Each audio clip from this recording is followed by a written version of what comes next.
nós nos alegramos sobremaneira por Deus ter nos permitido que este salmo, o Salmo 130, pudesse ser lido e comentado na exortação desse dia. Nós que somos o povo de Deus da modernidade, que somos o Israel desse tempo,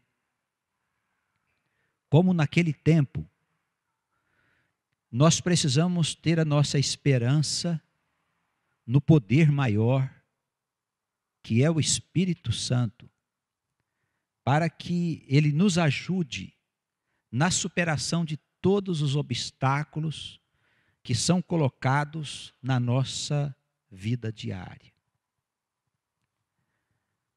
A vida está a cada dia mais difícil de ser administrada. E a questão não é material. A questão é pessoal, é espiritual. É na forma como nós desenvolvemos o nosso relacionamento com as pessoas que vivem ao nosso lado, com os nossos filhos, com a nossa esposa, com o nosso marido, com todas as criaturas que Deus, na sua bondade, Ele colocou à nossa volta. E se nós não conseguirmos entender a vida pelo ponto de vista de Deus, nós vamos ficar daqui a pouco perdidos, sem saber para onde ir. E é uma bênção nós estarmos na casa do Senhor para nós ouvirmos a sua palavra, porque a sua palavra, ela dá sentido à nossa existência. E é a palavra de Deus que explica para nós as coisas que estão acontecendo. Por que razão nós ficamos em alguns momentos perdidos nas coisas que estão se passando à nossa volta? Não existem explicações lógicas e racionais para os processos comportamentais que nós estamos vendo nos nossos dias. Só Deus pode nos mostrar os acontecimentos e nos fazer entender e nos fazer esperar com paciência pela ação benfazeja do Espírito Santo. Ele opera. Por mais que a gente esteja desanimado, desconfiado, por mais que a gente esteja enfraquecido, o Espírito não age ao nosso favor em face da nossa postura diante dele. Vamos imaginar que este Deus aqui, o salmista clamou por ele, que agisse em função do nosso comportamento, que ele só ajudasse a nós quando nós estivéssemos fazendo aquilo que ele quer. Irmãos, nós estaríamos perdidos, porque o que nós fazemos é aquilo que Deus não quer. Nós somos bons em fazer aquilo que Deus não quer, e aquilo que Deus quer que nós façamos, nós somos fracos para fazer. Por esta razão, aqui no Salmo 130, há um clamor que parte das regiões mais profundas da alma do salmista. Das profundezas a ti clamo. Não é uma coisa superficial, muito menos uma coisa para as pessoas verem. Das profundezas do meu ser, eu clamo a ti, Senhor.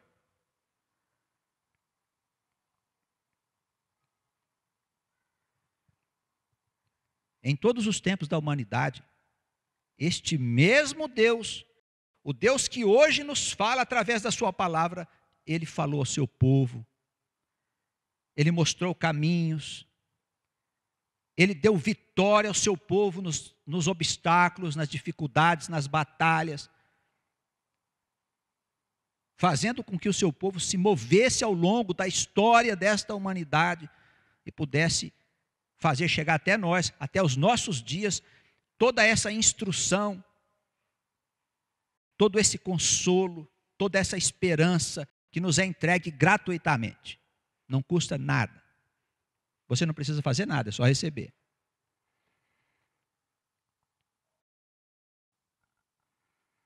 Me chamou a atenção dos versículos, que faz parte aqui das considerações que faremos nesse dia. O versículo de número 3, ele diz assim: se tu, Senhor, observares os nossos pecados, o que será de nós? Olha, irmãos, a consciência deste salmista. Este livro foi escrito há mais de 900 anos antes de Cristo. Antes de Cristo. E está muito atual. Porque nós continuamos cometendo pecados como se cometia naquele tempo. E por esta mesma razão, nós precisamos que o Senhor não considere as nossas iniquidades, as nossas loucuras, os nossos desatinos e continue agindo ao nosso favor. Amém. Senhor, não te esqueças de mim. E não considere as minhas maldades, porque senão estou perdido.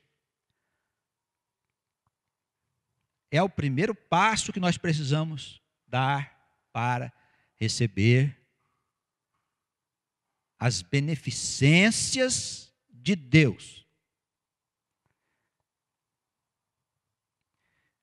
Um pouco mais à frente, o apóstolo Paulo, ele desenvolve o pensamento de Deus, mostrando a nós que é necessário nós tomarmos consciência da nossa natureza pecaminosa. Olha só, os justos procuram os virtuosos. Seria interessante nós fazermos aqui uma reunião para cada um levantar e dizer o que tem de bom no coração. Ah, eu sou isso, eu faço aquilo, eu cuido da minha mãe, cuido do meu pai, eu sou uma pessoa trabalhadora, honesta, eu sou uma pessoa estudiosa, eu sempre reconheço os meus amigos, sou bom para os meus amigos, eu sou muito manso diante das dificuldades, dos momentos difíceis. Nós ficaríamos a noite toda ouvindo aqui, cada um dos irmãos e das irmãs fazer o seu discurso acerca das suas virtudes. Os irmãos concordam comigo? Se, no entanto, nós pedíssemos aos irmãos para levantar e falar das suas imperfeições,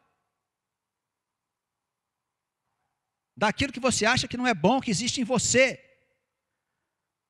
os discursos terminariam rapidamente, irmãos. Nós somos propensos a aceitar as coisas boas que existem em nós, mas esconder as coisas erradas.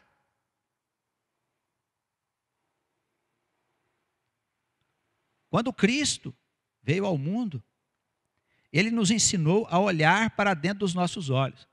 É até uma passagem interessante que ele diz assim: olha para o galho que está dentro dos teus olhos, em vez de ficar vendo o cisquinho no olho do teu irmão. A gente vê o defeito pequeno nas pessoas que estão à nossa volta, mas nós não conseguimos ver o nosso próprio defeito, que é enorme. A partir de então, os apóstolos desenvolvem o pensamento de Jesus, destacando Paulo, que mostra que nós temos que entender de uma vez por todas a nossa natureza primitiva. Nós nascemos já equivocados. Isso é no ponto de vista teológico, viu, irmãos? Significa que sem Jesus nós estamos condenados a fazer bobagem. Poderia haver um virtuoso aqui entre nós? Poderia haver uma pessoa que se destacasse aqui pelas suas obras que fazem? Talvez. E os seus pensamentos como são? E as coisas das quais você envergonha, que elas não são colocadas para nós? Algum de nós poderia estar diante do Filho de Deus que foi crucificado, para que nós tivéssemos redenção, e dizer a Ele que nós somos justos? Paulo diz, olha irmãos, Deus, Ele cobriu-nos com o manto da imperfeição, de maneira que ninguém diante dele se gloriasse, que ninguém diante da igreja dissesse, eu sou melhor que o meu irmão, eu sou mais virtuoso, eu sou mais honesto, eu sou mais sincero.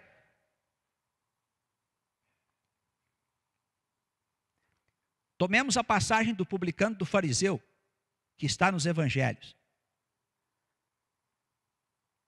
O fariseu era um religioso tradicional, cumpridor dos seus deveres. Não faltava nenhuma reunião da sinagoga, que era a igreja nos tempos de Jesus. Nenhuma, ele era um sujeito bom. Tinha que fazer jejum, ele fazia jejum certinho. Tinha que pagar dízimo, ele pagava o dízimo em dia. Todas as obrigações do templo esse homem cumpria perfeitamente.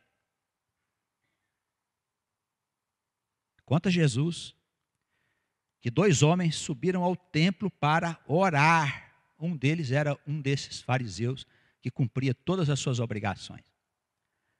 Outro era um publicano cobrador de imposto, desonesto e tudo mais. O fariseu chegou diante do Senhor, do templo, o altar estava ali, diz, graças te dou, ó Pai. Eu tenho cumprido com todas as minhas obrigações. Sou um homem honesto, cuido dos meus pais, pago o dízimo, faço jejum. Não sou como os pecadores, como esse publicano que está ali, publicano lá de joelhos no chão, nem olhava no templo. O publicano batia no peito, disse, Senhor, eu sou pecador, Senhor, me ajuda. Jesus disse, olha, aquele lá foi justificado, este aqui foi condenado.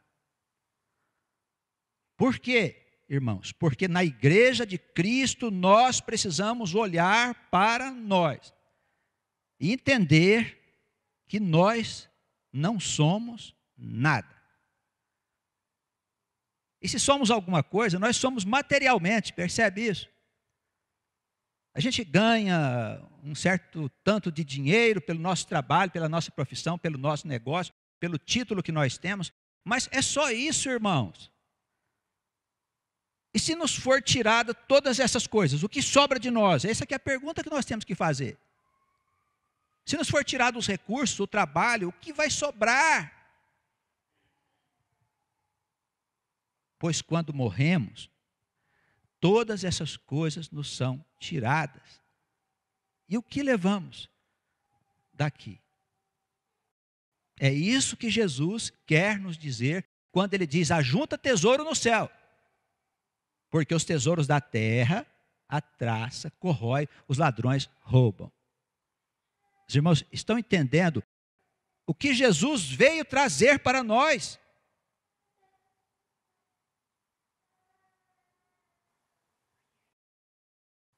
Eu quero convidá-los para examinar alguns textos para a instrução de hoje. Vamos abrir rapidinho aí o livro de Paulo aos Romanos. É a primeira carta dele, está depois do livro Atos. Vamos no capítulo 3. A escrita dessa carta aqui é um pouco pesada. Às vezes os irmãos podem dar uma olhada assim e ficar meio assustado, mas não fique não. Desta carta, chamada Carta de Paulo aos Romanos, à igreja de Roma,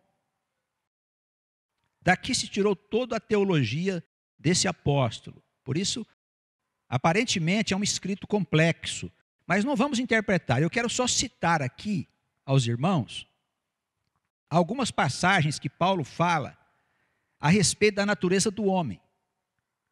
Dessa coisa de ser justo, de ser bom, de ser legal, de ser sábio. olha só o que ele diz. Aí a partir do versículo 10, ele cita algumas passagens da Escritura Antiga, Salmos, Isaías e outros profetas. Falando da natureza do homem, ele diz assim: não há um justo nem um sequer.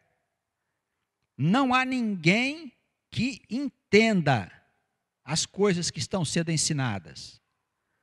Não há ninguém que busque a Deus. Todos se extraviaram e juntamente se fizeram inúteis. Não há quem faça o bem, não há nenhum só. A garganta desses homens dos nossos dias é como um túmulo aberto, com as suas línguas tratam enganosamente. Peçonha de áspides está debaixo dos seus lábios, como se o homem tivesse uma língua peçonhenta, uma língua de cobra, é o que ele está querendo dizer. A sua boca está cheia de maldição e de amargura, os seus pés são ligeiros para praticar crimes. Em seus caminhos há destruição e miséria. Eles não conheceram o caminho da paz. Não há temor de Deus diante dos seus olhos. Não há temor de Deus diante dos seus olhos. Esse é o estado do homem segundo o apóstolo Paulo. Não há um sequer. Então, irmãos, nós estamos destituídos da glória de Deus. O estado da nossa humanidade, dos nossos dias, é um estado de corrupção generalizada, irmãos. O nosso coração, os nossos interesses, os nossos pensamentos estão mais voltados para as coisas mundanas, para as coisas desse mundo, do que as coisas eternas, mais para o mal do que para o bem. Alguns perguntam: mas pastor, por que estão acontecendo tantas coisas tristes hoje em dia, tragédias, confusão e desentendimentos? Ora, irmãos, estão distantes do bem. O bem e o mal são sementes que você pode plantar que dão seus frutos. Eles escolheram plantar a semente ruim. Resultado: a colheita está sendo de péssima qualidade. E não acabaram de colher ainda não. Espera um pouco, para você ver a confusão. Nós precisamos ter consciência disso aqui. Não há um sequer que faça o bem. Então não diga eu sou bom. Não diga. Mas diga que você tem um Senhor que, apesar dos teus pecados, quer te ajudar. É aí que nós conseguimos encontrar esperança. Aí a gente pode encostar que a parede é pedra. Não é parede prestes a cair, não, né? Tem algumas doutrinas no mundo que é uma parede prestes a ruir. Você encosta lá, aquilo é mais de homens do que de Deus. E o Espírito Santo há de dar olhos de ver aos irmãos, para que os irmãos compreendam bem o que é uma coisa e o que é outra. Nós não podemos fazer confusão.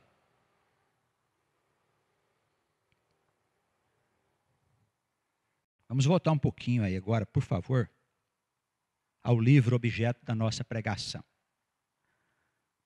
Lucas, no seu capítulo 6, a partir do versículo 20. Evangelho segundo Lucas, capítulo 6, a partir do versículo 20.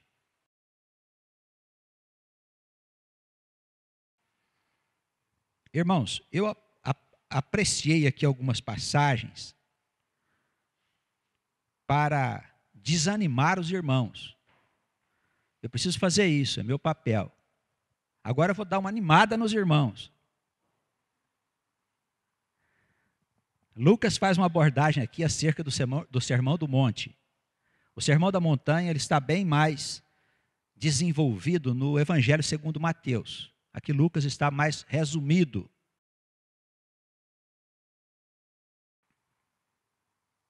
Esse texto fala das bem-aventuranças. Sabe o que significa a palavra bem-aventurado? É aquele que recebe um favor de Deus. Significa que nós, sem merecermos, recebemos o favor de Deus. Ele nos ama. E por isso nos enviou o seu Filho para nos salvar, estando nós em pecados, como eu sempre digo. Então somos um povo escolhido por Jesus. Não fomos nós que escolhemos Jesus, foi Jesus que nos escolheu. É diferente. Ele é o nosso pastor e nós somos as suas ovelhas. Ele disse: meu Pai, eu cuidarei das ovelhas que o Senhor me deu.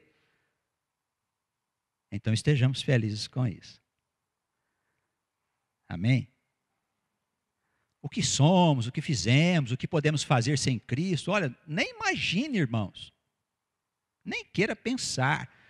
Sem Cristo, sem temor a Deus, sem respeito ao Senhor, nós fazemos todas as sandices possíveis. Ainda bem que nós temos o Senhor. Ainda bem que nós temos o Senhor. Mas cada um de nós tem a sua tralha, a sua cruz.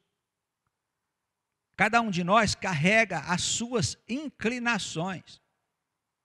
Um é de um jeito, outro é do outro. Mas o que importa não é o que você fez, mas o que você pretende fazer agora que você sabe que é uma ovelha do Senhor. Faça o melhor que você puder, conforme a vontade do seu pastor. Pastor que é Jesus, tá bom? Então aqui nas bem-aventuranças, ele chama de bem-aventurado a nós. E ele fala como é o seu povo, que somos nós. Ele não quer saber onde você mora. Se é no condomínio, na favela, se é no palácio, na choupana, no rancho, se você está estudado, se você tem títulos, se tem letras ou não, se é branco, negro, homem, mulher, mais ou menos. O pessoal hoje quer mais ou menos, né? Ele não está perguntando nada disso, irmãos. Ele disse: vós sois as minhas ovelhas. Eu já fico tranquilo. Já fico tranquilo, porque eu sei o que sou. E deve ter coisa que eu não sei que sou também. Ele sabe. Davi dizia: olha, tem pecados que eu nem sei que cometo. Me livra também desses. Mas nós estamos diante de um pastor que nos ama do jeito que nós somos. Esse é o ponto fundamental da igreja de Jesus. E ele fala aqui nas bem-aventuranças acerca de nós. E convém a gente lembrar desses princípios. Ele inicia aí o seu discurso dizendo assim: bem-aventurados vós os pobres, porque vosso é o reino de Deus. Bem-aventurados vós que agora tendes fome, porque sereis fartos. Bem-aventurados vós que agora chorais, porque haveis de rir. Estaria o Senhor aqui falando da pobreza material? Se fosse assim, nós vamos dar as nossas coisas todas para os pobres e vamos ficar pobres como eles. E aí temos a certeza de sermos bem-aventurados. Estaria ele falando da pobreza do dinheiro? Não, ele está falando aqui de uma outra pobreza. É a pobreza de espírito. É quando nós deixamos as nossas vaidades para dar hosanas a Jesus e dizer que Ele é o Senhor. Amém? Na igreja a gente tem que dizer assim: ó, Senhor, és tudo, não sou nada. Deu certo, graças a Deus, a Jesus nosso Senhor e Salvador. Deu errado, eu fui culpado. Porque o Senhor só quer o nosso bem, só faz o bem para nós. Então eu não posso ser rico de espírito. O que é um rico de espírito? É o sujeito que sabe tudo. Você aguenta um sabe-tudo na igreja? Pois aqui é um lugar de aprender. Nós todos estamos aprendendo. Antes da pregação, eu conversava com um dos irmãos da igreja, um presbítero da igreja, e falávamos sobre o entendimento da Escritura. Eu disse a ele assim, eu vejo hoje que um ano atrás, eu vi algumas coisas na Escritura de uma forma, e hoje eu vejo de outra. Por quê? Porque eu estou aprendendo a cada dia com o Espírito Santo. Amém? Então eu não posso dizer que eu sou alguma coisa. Tem um filósofo, até ligado ao cristianismo, que viveu 350 anos antes de Cristo, chamado Sócrates. Ele dizia assim, a única coisa que eu sei é que eu não sei de nada. Entendeu o mecanismo da coisa, irmão? Minha irmã, eu preciso ser pobre de espírito, não rico. O rico de espírito é um sujeito orgulhoso. Ninguém consegue ensinar ele, nem o Espírito Santo. Bem-aventurados os pobres de espírito, porque vosso é o reino de Deus, com toda a sua glória, com todo o seu poder. Então, simplicidade e humildade na casa do Senhor, e vamos servir. E vamos aprender a cada dia com Jesus. Com Jesus. Vós que tendes fome, irmãos, vivemos num mundo de muitas injustiças. Fosse dado a nós a condição de corrigir as injustiças do mundo, com certeza nós o faríamos. Mas essas injustiças serão corrigidas pelo Senhor. Olha, ele fala aqui sobre rir e chorar. Tem gente que só ri. Tem gente que só ri.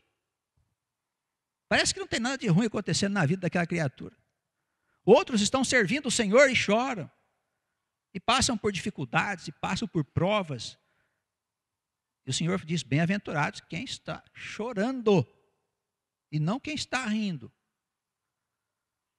Ah, então Jesus gosta de sofrimento. Deve ser masoquista. Quer ver eu sofrendo? Não, meus irmãos. As nossas dificuldades nos preparam para algo muito maior. O Espírito Santo, para agir na nossa vida, para corrigir as coisas na nossa vida, precisa das nossas aflições. Por quê? Porque quando nós estamos sofridos, nós estamos mais perto do Senhor. Essa é a verdade. Quando bate o desespero, a gente vai para o quarto orar. É isso que a gente faz.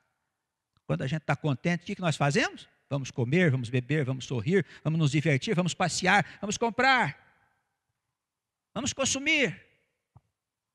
Está tudo bem, mas não está nada bem. Estamos de braços dados com o espírito desse mundo. E quando a gente está passando por uma dificuldade, nosso filho está doente, uma filha nossa está enferma, nós estamos com dificuldades financeiras, estamos com aflição no nosso casamento, no nosso relacionamento, a quem nós recorremos? Ao Senhor. Estamos mais perto do Senhor quando nós estamos enfraquecidos.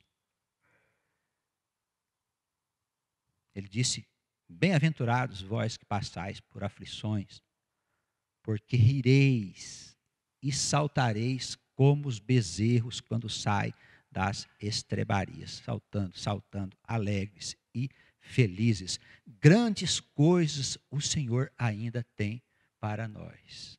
Amém? O melhor de Deus ainda está por vir. Não veio ainda. Vamos confiar.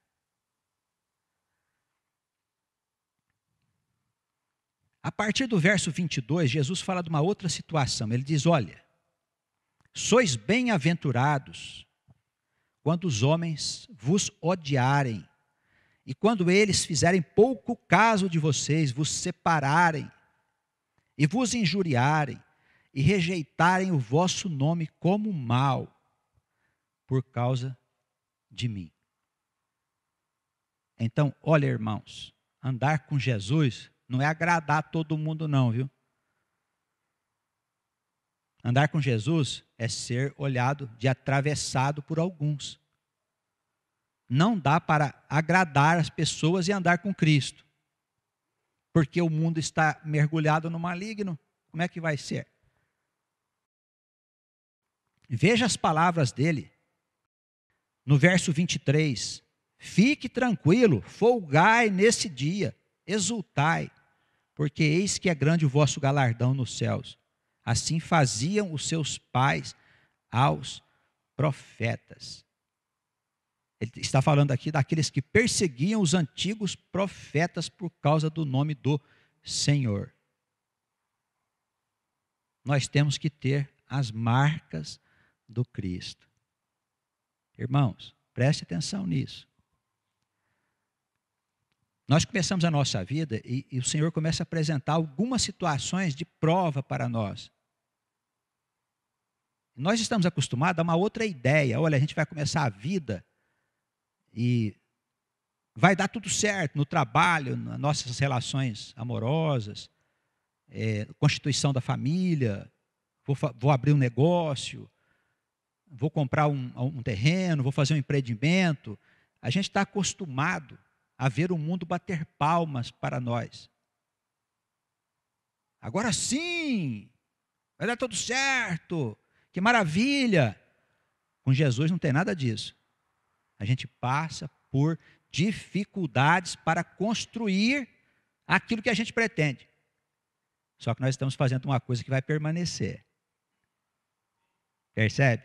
Porque está sob a guarda de Deus, sob a orientação de Deus. Você vai criar filhos, você vai deixar uma casa, você vai deixar herança, herança bendita, abençoada.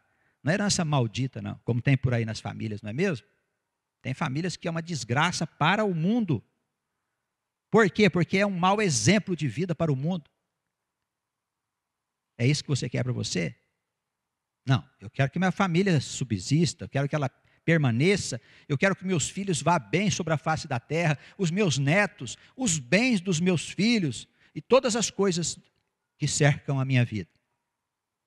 Pois então, caminha com Jesus e constrói a sua vida com dificuldades e provas e tribulações, porque é assim que o Senhor fez, de maneira que a nossa vida seja verdadeira e permaneça para sempre. Amém? Tudo que você fizer vai ter a marca de Deus. Eu quero ver alguém te roubar esta glória. Mas com o Senhor, irmãos, a gente está sempre enfrentando dificuldades. Mas há também os nossos momentos de glória com Ele. Não é que é uma vida só de dificuldades, mas você precisa passar por elas. Já viu filhos que nunca viveram dificuldades? Os irmãos devem já ter visto aí, as famílias, jovens que se formam, que os pais cuidam desde a tenra infância e protegem os filhos das dificuldades. Quando eles saem da órbita dos pais e caem na vida real, porque até então ele estava sob a proteção dos pais,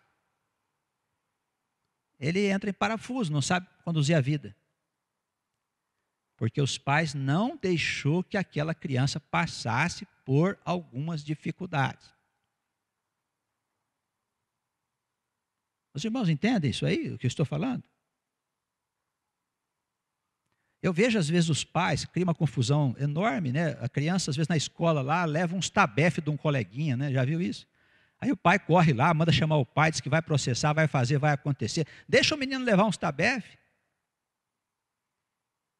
Se ele vier reclamar, diz assim, dá uns tabefes também lá no teu coleguinha, pronto. Percebe, irmãos? Não é nada isso, é coisa de criança. Na verdade, a criança aprende a reagir a um meio que é hostil. Se você não permitir que a criança passe por essas experiências, vai crescer uma criança irreal.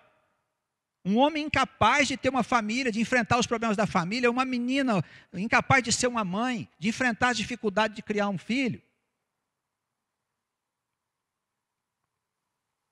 A história bíblica, Jesus fala de uma passagem de dois irmãos. Vocês já devem saber desse irmão que queria gastar tudo que o pai tinha.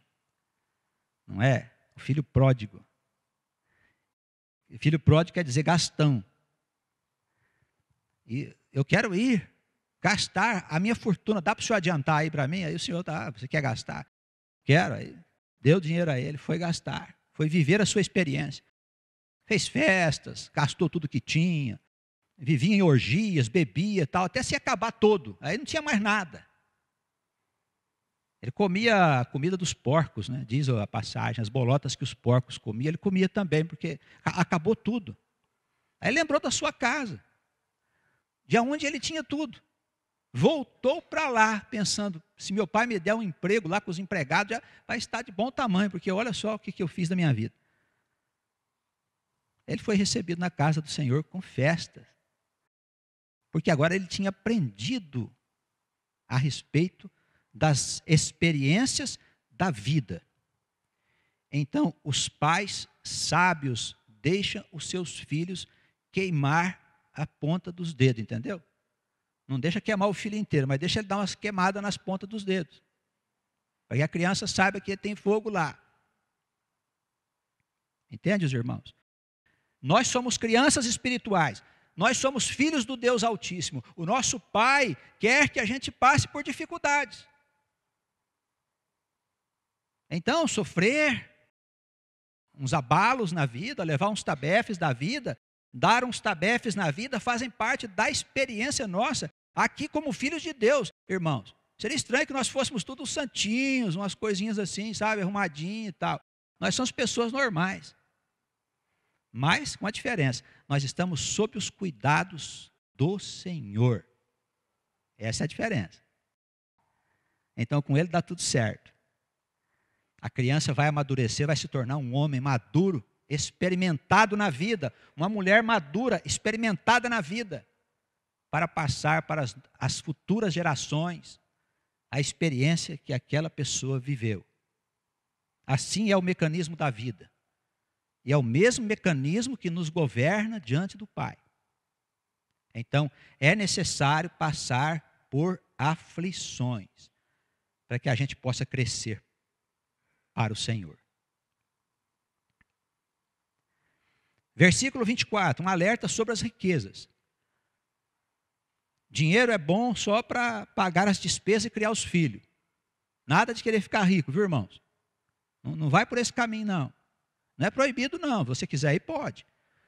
Mas você vai ter aflições. O dinheiro, ele é bom até um certo tanto. Depois de um certo tanto, ele dá uma dor de cabeça danada. Então, que Deus possa governar a nossa vida financeira. Entrega na mão do Senhor. Diz, ó Senhor, está aí, o Senhor cuida. Mas a mesma palavra do Senhor, ela diz que o amor ao dinheiro é a raiz de todos os males. Ouviram bem? Eu não disse que é o dinheiro que é a raiz de todos os males. Eu disse que é o amor ao dinheiro. É um inferno na vida das pessoas. Cuidado com isso. A palavra diz assim: ai de vós ricos, porque já tendes a vossa consolação. Ai de vós, os que estáis fartos, porque tereis fome. Ai de vós, os que agora rides, porque vos lamentareis e chorareis. Ai de vós, quando todos os homens de vós disserem bem, porque assim faziam os seus pais aos falsos profetas. Cuidado quando as pessoas do mundo disserem que você é uma pessoa muito legal. Quando o povão aí fora, ó, que bebe, que pinta, que borda, que não tem temor a Deus, que a vida é só folia, diversão. Se essas pessoas estão falando para você que você é uma pessoa muito bacana e legal, ele está dizendo aqui, cuidado, hein? É melhor que eles falem que você é um sujeito diferente. Nossa, você ficou diferente. Onde é que você está indo? Ah, estou indo na igreja. Nossa, o que aconteceu com você? Quando eu me converti ao Senhor, muito tempo atrás, eu achava que todos os meus amigos também iam compreender o que eu compreendia.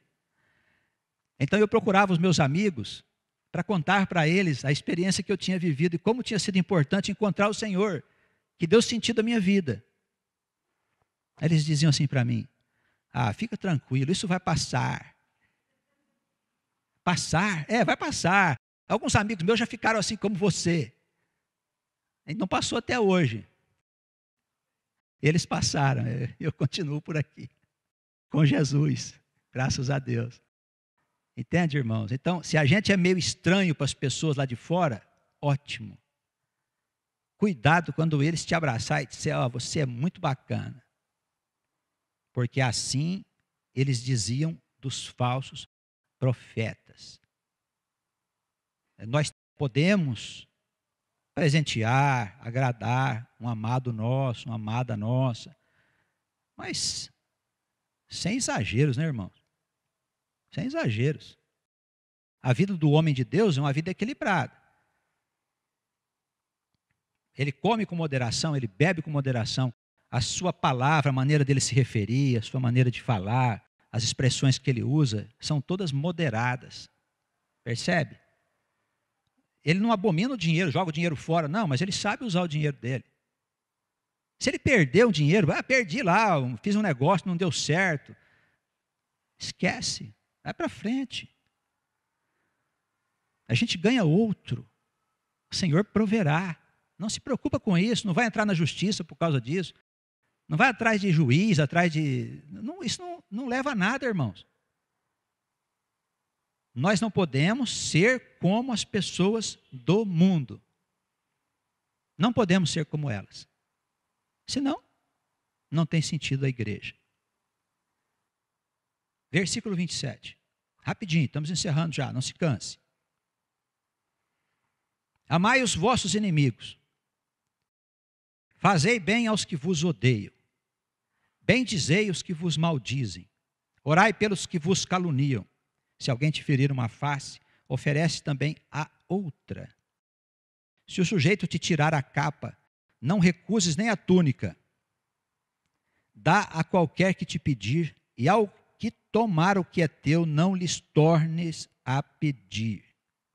Olha só, irmão, que doutrina, hein? O sujeito me faz um mal, o desejo do meu coração é fazer mal a ele. Entendeu?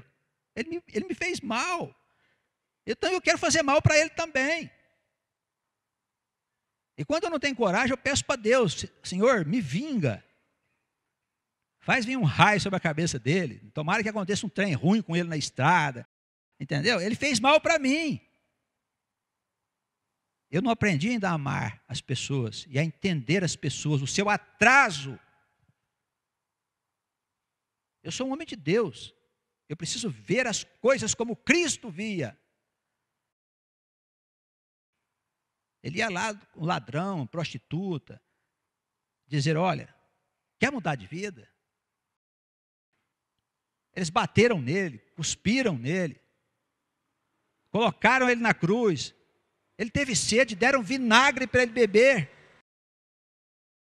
E ele disse, Senhor, perdoai, eles não sabem o que fazem. E como é que nós vamos agir? É uma doutrina difícil? Olha, é difícil mesmo se a gente não estiver com o Espírito Santo. Se a gente estiver com o Espírito Santo, a gente suporta. Se a gente não estiver com o Espírito Santo, a gente vai lá e pega o sujeito do pescoço e enforca ele, entendeu? Esgana ele. Você me fez o mal, você merece passar pelas coisas que eu estou passando. Não tem uma frase que a gente vê escrito no caminhão de vez em quando? Deus te dê em dobro aquilo que você me deseja. Que coisa mais ignorante do que isso? É. Então, se você me desejar o mal, que você receba em dobro este mal. Olha só, as pessoas não têm noção do que escrevem, irmãos. Não é? Jesus vem mudar isso na nossa cabeça, no nosso coração. Tá bem? Jesus é maravilhoso. Do mesmo modo que vós quereis que as pessoas façam a vocês, dessa mesma forma fazeis também vós a elas. Se amardes somente aqueles que vos amam, que recompensa tereis? Os pecadores amam aos que os amam. E se fizerdes bem aos que vos fazem bem, que recompensa tereis? Os pecadores fazem a mesma coisa. Se vocês emprestar somente àqueles de quem vocês esperam receber, que recompensas tereis? Não é para você sair emprestando seu dinheiro para todo mundo aí fora, não, viu, irmão? Essa palavra ela é voltada para a igreja. Se você deu um dinheiro a um irmão e ele não pôde te pagar, esquece aquilo. É de Deus, não é nosso. Deus vai prover você, vai te ajudar. Tá bem? O Senhor quer nos fazer diferente, percebe? Não ligue para isso não, dinheiro, isso é coisa... O homem que se ocupa disso é o homem do mundo, não somos nós. O Senhor vai acrescentar à nossa vida o que for necessário. Bem, ele diz, olha, cuidado que os pecadores emprestam também aos pecadores, esperam receber de volta o que emprestaram. Jesus é muito complicado, é uma doutrina diferente, hein? Diferente. Amai, pois, os vossos inimigos, fazei bem às pessoas, emprestai sem nada esperardes, e será grande o vosso galardão. E sereis filhos do Altíssimo, porque Ele é benigno, até para com os ingratos e maus. Sede, pois, misericordiosos, como também vosso Pai é misericordioso. Em resumo, é isso. Olha, o sol nasce de manhã e ilumina todo mundo. Gente boa, gente má, honesto, desonesto, ladrão, bandido. Você não vê o sol se esconder para não iluminar o bandido. O desonesto faz uma roça ali e o honesto outra aqui. A chuva vem e cai sobre a roça dos dois. Então o amor de Deus é sobre todos nós, pecadores. Do mesmo modo, é um pai que olha para as crianças que somos nós, espirituais, e nos ama. Então, ele fala, faça a mesma coisa, aprenda comigo. A gente tem que aprender a amar a todas as pessoas, sem nos encher de ira por qualquer bobagem. Às vezes nós nos enchemos de ira por coisas insignificantes. O que vale mais? O amor ou a nossa ira, ou a nossa desconfiança? Não é verdade? Então, o amor é maior que todas as coisas. O amor vence todas as dificuldades. O apóstolo Paulo diz, ele não falha nunca. Em qualquer circunstância, ame, espera, dá certo. O amor é uma coisa maravilhosa, o amor de Deus. Tá bem? Ame com o amor de Deus e tudo correrá bem. Que a igreja seja abençoada, os irmãos reunidos aqui e os que recebem a palavra em outras cidades e continentes. Amém.